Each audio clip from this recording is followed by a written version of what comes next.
Punisher, 1989. I thought it was new. I thought it was like a 1998 movie. And yeah, not Halloween related.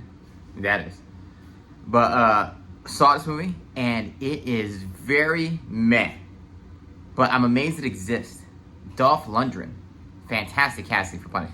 He looks good. He sounds good. I'm like, this is a good casting. Like, look at this dude. Look at this dude. Look at this guy. He doesn't wear the Punisher skull once in the movie. So it literally could be any generic action movie.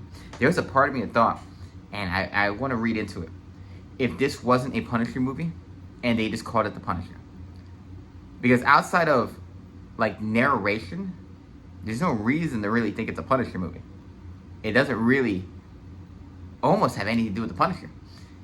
He has the Punisher's origin to a degree, but it feels like that was tacked in. Like, they filmed a movie with this guy. And they're like, what if we made him more notable by making it about the comic book guy? And they just added narration and, you know, did some audio stuff to add the name Punisher in it. He doesn't have the skull, and I think that's so, like, he has, like, daggers with, like, a skull in them. So, and they're like, oh, we can say that's the skull. Anyways, a lot of action scenes.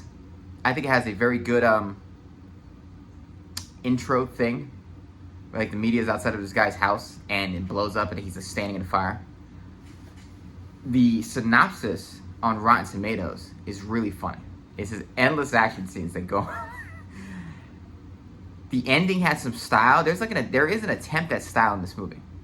It's just there's not an attempt at making characters in this movie. Like, he has a news friend guy, this guy, who is the closest thing to a character, and he himself, Frank, is mildly a character. But the villains aren't characters; they're just generic mafia people. And I think that's when it really falls apart, is that you don't have a reason to care about the story because there's nothing interesting in the villains.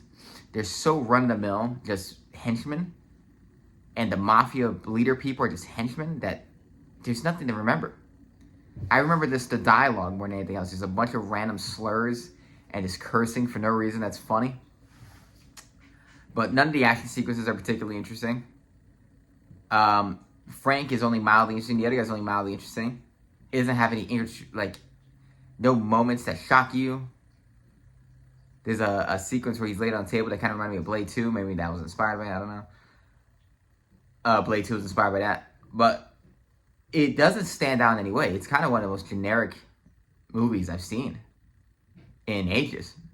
I was like, this is just generic action movie. Because this is Red Letter Media. It feels like a movie that they would watch to watch a generic action movie. It felt like a joke movie. So, I'm going to give it a 1.5. I didn't hate watching it. It is, in Jeremy John's words, you're going to forget it in T-minus 1 day. Like, it's so unmemorable. And it's interesting because there's 3 Punisher movies. This one's in last place. Then there's the Punisher Warzone. And then the 2004 Punisher, which I think is a great movie. I love the 2004 Punisher movie. So, they've made 3. I would like to see a Punisher movie with John Bernthal. Frankly, I like to see Marvel reboot it and just give it a new Punisher. Because even though I like John Bernthal's Punisher, I'm like, you can still do the Punisher better. I always feel like they never nailed the Punisher. I thought the 2004 one gave us the best Punisher. And he wasn't even a military guy. He's an FBI agent. But I'm like, I want the perfect Punisher. I want, like, Rambo came home Punisher. I want Punisher that has, like, a personality to a degree. Still somber and, stoic when he's, plotting and scheming and just thinking about the bad guys. But I still want him to be somewhat a soul to a degree. And, yeah. What do you think about this movie? You ever seen this movie? Go watch this movie. It is interesting, generic action movie. I like the font, though. The font's pretty good. That cover's pretty good. But yeah, like and subscribe for more reviews and things about movies and anything else I want. I'm sleepy.